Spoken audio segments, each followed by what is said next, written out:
Hello everyone, Don here again with the next update on the W.A.R Corsair project. Alright, so this weekend I went ahead and did the epoxy wipe on all the control surfaces. Yesterday I did what would be the bottom sides of these. 3 coats of each on every piece. There's 10 sections here. Elevator counts for 2, so there's actually 11 pieces. But you can see the shine on everything. That's the just straight epoxy. And then today I did 3 coats each on the tops. So these are all still tacky. It was a nice cooler weekend. Yesterday was Saturday. It was mid to upper 80s and it was pretty warm. But I finally managed to get them all epoxy wiped out. Again, that was 3 separate coats. I mean, I had to wait hour plus, hour and a half between coats. You can see it makes a pretty nice shine. So after this is all set cured, I'll take some, probably like 320, and basically just knock off the, some of these you can notice some light lines in there from the squeegee in places, some spots where the epoxy kind of tended to run a little, trying to squeegee these ends there leaves some squiggly marks, but that stuff sands out once you give this thing a few days to harden up. It sands really easy. Looks like everything's going to come out really nice. It's got, looks like most of the pinholes are filled good. I couldn't really do a whole lot more because this is all I got left of my epoxy. That's the epoxy, and there's supposed to be 3 parts of that to 1 part of this. So I got more hardener left than epoxy. So I got enough to make maybe 2 or 3 ounces of epoxy for something else. I still need to make these 2 little doors back here, so I may have to end up find some more. I'd need to get a little bit more cloth to do the inside of the tail cone to stiffen it up, but I got enough pieces there that I can do those 2 pieces there, but I won't have enough epoxy to do it. Okay, so I spent the weekend on that, and then between working on those I went ahead and bled the brakes out. So now the brakes are all bled. I went and got some actually power steering fluid. So now when you work these brake pedals, they barely move. They're completely pumped up solid. Okay, then I finally got my brace mounted here. This is just a piece of basically soft aluminum. It's more for like pitot tube lines, and it's too small for fuel lines. There's some stuff I got from an auction, but it's plenty strong. You can see I got a little A-dowel clamp there holding it on this end. It's screwed right down to the solid piece of wood underneath this thin piece of plywood. So there's a strip of this back here. So that's screwed into there, that's solid. And then in the top side I had a piece of black plastic I was able to machine down, drill a hole through for this 5/16 OD 1/4 inch, I think, yeah, 1/4 inch tube. And it's a black piece of plastic, and what I did, you can see it up under there, I put a notch in it, so it literally sets on top of the panel itself. It's notched down over like this. You know, it goes right down, it goes down onto the instrument panel like that, so it can't go forward or backwards, and then that tube comes right out, and I drilled and put a aluminum rivet in there and squeezed it, a regular buck rivet. Excuse me. So everything's plastic and aluminum, so there's no metal to interfere with the compass, because that very top instrument is the magnetic compass, the mechanical magnetic compass. So it couldn't have anything metallic. So this is aluminum and plastic. The only metal is a little screw here. So that's all done. So now I managed to glue these pieces back in. I'll have to sand that down, sand these down a little bit to smooth them off, but there's no reason I can't put the fuel tank back in. I've got the tanks all done, ready to go in. Got to clean it up. Everything needs cleaned. From all the sanding on this, those control surfaces, I just got dust on everything again. So this whole aircraft's going to have to go outside and get cleaned off.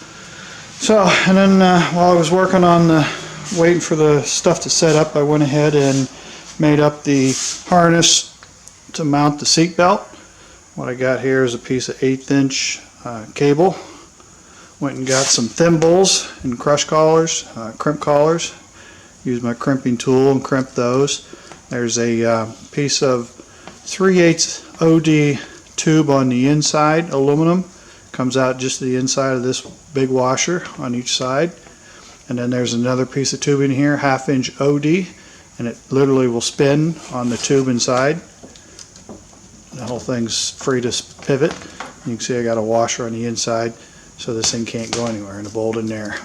So now this got to be mounted into the back behind the seat with a couple of shackles.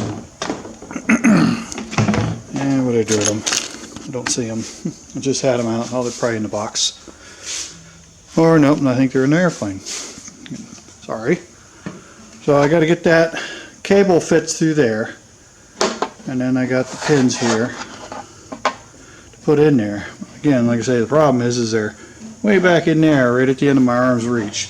I'm probably gonna have to end up getting a couple sets of mechanical fingers or something, but the cable will literally slide into there, and the cable's just gonna loop through both of these, just make a goes in one side and out the other and back up. And then I'm gonna cut, like I said last week, I'm gonna cut this open. And I'm probably gonna try and find me a chunk of plastic, and I'll use the CNC and I'll machine a piece to go around here and a straight slot in there, because this plywood over time will end up chafing that seat belt. So I got to cut this out because of the way that webbing is on that seat belt. It's two individual pieces, but where it's going to come through the firewall, come through that little bulkhead, it's going to be, you know, right in this area. So I'm going to cut it open, and I'll get a strip of plastic, machine it, cut that out a little bigger, and probably a couple screws, poppers, hold it in place, and I'll have a nice smooth plastic thing to slide on. So the only other thing I was looking at was the muffler. I got to get a list of materials to get some more material to start a new one.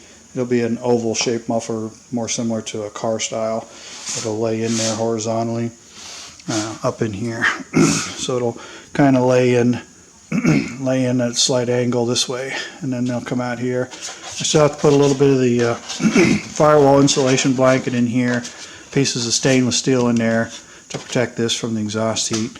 I went ahead and shortened this up, so now it'll just barely, hurting my knee here, this will barely stick out the bottom of the cowling for the fuel drain. So I have to enlarge the hole in that, and then I'm going to cut open that bottom, basically from here to here. I don't need to enlarge it. I'm going to make a big hole, probably 4 to 6 inches by the width of that opening there, for airflow, so the air can come in through here, blow across the muffler and out the bottom, give a place for the heat to escape. So got to deal with that. Again, probably make a cap for this for now. If I need to add oil once I get the door in the cowling, I can always add a little oil through there. It's no big deal. I did get, when I went and got the power steering fluid for the brakes, I got a gallon of distilled water and a gallon of antifreeze. So that's ready to go.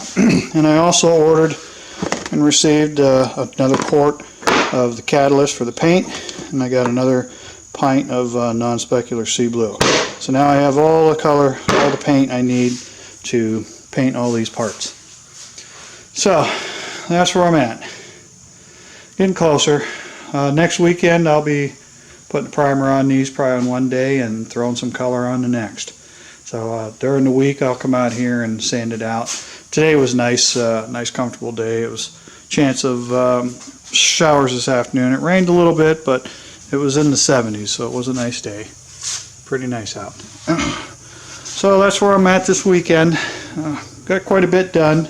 I mean, it takes, each one of these coats took, the first time was almost an hour to do all these. And you're against the clock with that epoxy, so. But I think it was probably 45 minutes to an hour to do the first coat. It pretty much wicks up the whole thing. But amazingly, it only took 4 ounces to do every single piece, do them all. And then the second coat, I mixed up 2-ounce batches and was able to do them. And then the third coat, same thing. I actually mixed up a little more on that to try and help put it on thick enough to make sure I got all the pinholes. Again, I used them styrofoam rollers. I got one left. I had to go pick up a couple today. Here it is. It's little white foam rollers. So, got one left. But I used that this time. Instead of doing the wipe like I did the rest of the airplane, I just rolled it on real good with that. And then I took the squeegee and wiped it with the squeegee. So, trying to think if there's anything else. I finally came up with another idea for the gear doors. It's kind of like the original design. The original design had these little brackets like this. And I'm going to be doing something very similar to that. But it's not going to have the hook going up like this. It's going to actually curve down and work in the opposite of what this used to work. That way the doors, when they're going open and close, any point in the transition from open to close, they're captive. They can't move. But when they first hit, they'll pop open and they'll stay there and they won't close. They won't move at all. So I got a drawing drew up for that, and I'm going to. I want to make them out of steel. I've never really tried cutting anything steel with the CNC.